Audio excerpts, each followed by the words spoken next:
All right, here we go. My sports history. Crew, I'll tell you. Give me a tilt back there. Give me a tilt, Sammy.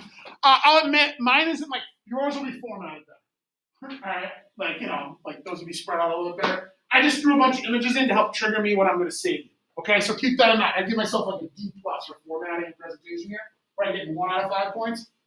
All right, but I'm cool with that. I'm cool with the B plus. Okay, everything else is A material.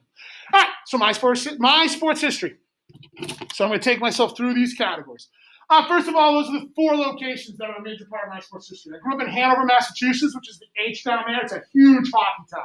One of the best hockey towns in the state from Division III level, won a bunch of state titles. When I was in high school, I went to BC High, Boston College High School in the city. When I was in high school, my hometown won 2 state hockey titles. It was such a bummer. And I'll get into that a little bit more later. The Red Hawks, obviously, where I am now, and then Wesleyan University is where I went to college. Whereas I'll get into later, I played football and participated in track. My early on in sports was really like baseball cards, guys. Like I grew up playing Little League, doing that sort of stuff, but like collecting cards was my thing. I still occasionally will go on eBay. So there's Mr. Glavin. I don't know if you guys know Mr. Glavin. He's doing a remote this year, but he's a big baseball card guy. And every once in a while, I'll spend a few bucks on something I wanted way back in the day. Those are some of my favorites, I guess you'd say, and also some of my favorite athletes there. And then more. I grew up playing hockey. I was a pretty good hockey player. I was like a short, chubby defenseman, but I was pretty good. I thought I was real good, and then I went to BC High, and did more of what I learned in life, but I got cut. I was not good enough to play hockey at BC High. When I wasn't good enough to play both hockey and baseball at BC High, I got cut from both, and I'll get into them more later. I did the shot put. Here's my brag. I was the Division I shot put champion for Eastern Massachusetts my senior year. I threw it over 50 feet, which is pretty impressive. And until like a couple years ago, I could still throw the shot put further than anyone in Nina Kai. I can still today, if I stretched and loosened up, I could probably throw about 42, 43, 44 feet, somewhere in there. Also, my history in sports, I worked at Fenway Park as a kid in high school, being the guy in the sand selling stuff. It is a tough job. It's also before the Red Sox were really super popular like they are today. So, some days I'd make $100, some days I'd make no money. So it's all on commission. But while working there, I got to do some cool stuff. I slid into second base at Fenway Park. I once had a professional athlete tell me to F off when I asked him if he wanted me to carry. I asked him if I could carry his bag out to his car. I got to interact. We used to sit in the stands for home run, like for batting practice. So I have literally dozens of balls back in my parents' house. That was a pretty good experience. In 1996, my brother was an Olympic torch relay runner. So when the Olympics goes on, you run the torch, right? It's in a relay, and he was chosen because he was a great kid. He is a great person.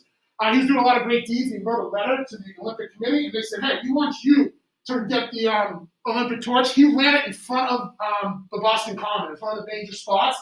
He got it from Nancy Kerrigan, who was an Olympic silver medalist figure skater, and he passed it off to a marathoner who was a gold medal marathon. My brother was in between them. He still has the torch. He got to keep it. But that was a cool event. And we went to the 1996 Olympics. It was a big moment in my family's history. We drove down to Atlanta and drove back. Check it out. Here's me. See those jerseys back in the day, a lot more flattering. There I am playing, I think that's field goal unit, but I played guard tackle. There's the field at my college. It's really cool. It's in like the middle of campus. And then my other sports history with me is fantasy sports. I used to be really big into fantasy sports. Now I don't do it as much because I got 2 kids. And frankly, I just don't have the time anymore. But I used to be into that a lot. So that's my history of sports. My Mount Rushmore. Here are the 4 people in my Mount Rushmore. Number 1, Tom Brady, the GOAT. Just the personal pleasure he gave me. That game in particular, the snow game against the Raiders back, you guys don't know when the Patriots stunk, but they stunk for a long time. My personal story on this Mount Rushmore is I was dating a girl from California at this time. During this game, we were watching it together. By the end of the game, she had run into a different room and slammed the door, and we had broken up 2 weeks later. And I think a lot of it had to do with what happened around those games. This is Albert Pujols, probably my favorite current baseball player. He's made me a lot of money in fantasy baseball. I drafted him as a rookie in a keeper league, and he made me a ton of money over the years, like thousands of dollars off of my friends. So if I ever see Big Albert, I got to thank him. These are 2 individuals. This is one of my best friends in life, Nick LaFontaine. Nick he was a college football coach at a very high level. He is now the head coach at a prep school, Trinity Pond Prep School in New York. He's one of my best friends. He was my teammate in college.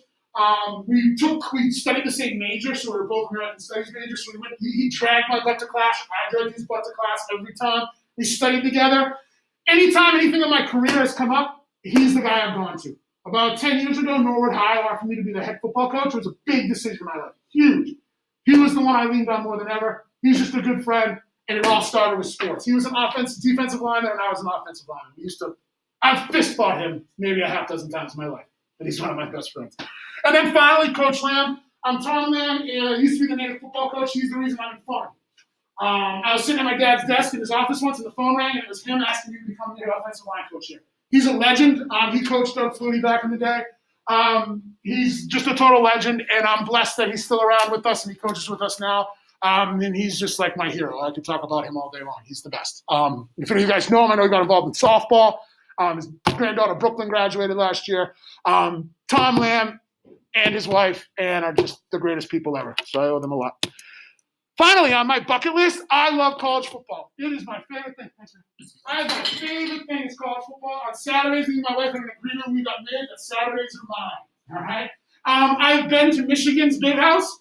Well, I knew she was the one for me for my first birthday present when we were dating. My wife got me a ticket to Michigan. My best friend is a doctor at University of Michigan, so he went with me. And that was an unreal experience to be in a building with 110,000 people. It was Michigan, Ohio State on Thanksgiving weekend. I'd love to go to all these other places. I would love to sit courtside at an NBA game. I think sitting courtside at an NBA game would be the best thing ever. I've sat like row 10, and just to see the size of these human beings and what they can do, it's like beauty to me. It's amazing. So of all the sports to see up close, I'd love to see that up close, okay? And I haven't yet. I'd love to go to the Rose Bowl. It's a big bowl game I'd like to go. I'd love to coach my kids. We'll see to what level. I like to say I won't, but who knows? When I see some idiot coaching my son and being an idiot, I might have to step in and get rid of that idiot and become the coach as they age. But I'd love to coach my kids. And then finally, 2 major events. I'd love to check out a World Cup. I find the World Cup to be amazing. I'm not a huge soccer or football fan, but the idea of someone representing their country and competing and having that passion level just amazes me. So I'd love to do a World Cup. I went to the World Cup in America, but I'd love when it's in a foreign country. I'd love to experience that crowd. And then finally, the College World Series is another event I'd really like to go to on my bucket list. All right. Sorry. Impact of sports on me. Sports is a lot of who I am, guys. I thought I'd be a college football coach until my team stunk and I got fired. Then I became a high school football coach. And it's a big part of my identity, right? You talk about identity, your identity charts, right? Like coaching is a big part of who I am. Even when I'm in the classroom, the coach in me is coming out, right? Sammy is someone who's seen me on both experiences. Just sort of the impact on me. This is when I won a Super Bowl, my second year at Natick High. I thought I'd win 20 more, but I haven't. I have coached in Gillette a couple times. Sadly, I've lost, but I've coached in Gillette a couple times.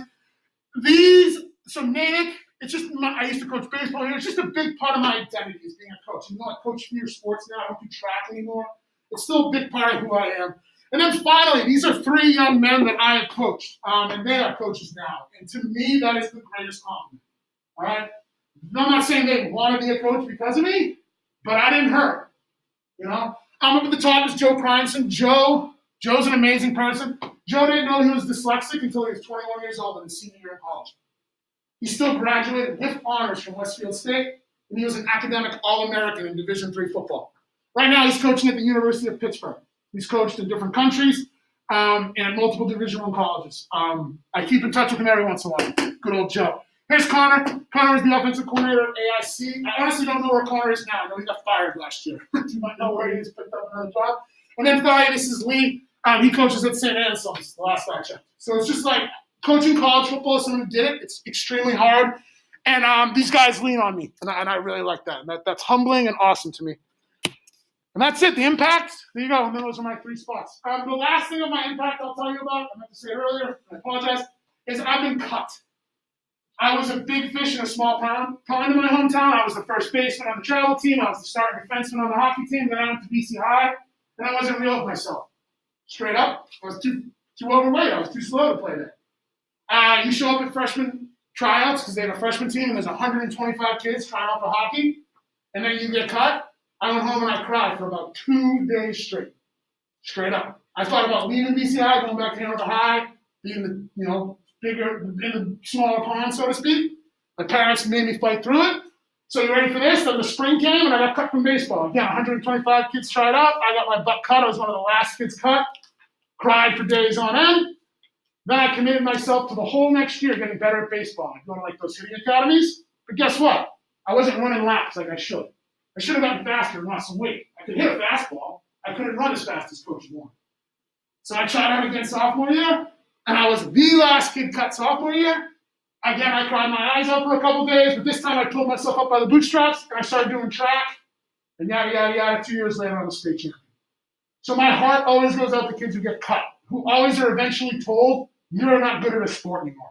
That's heartbreaking to me. I hated doing it when I was a baseball coach. Nothing hurts, which is why I love playing seniors on our football team.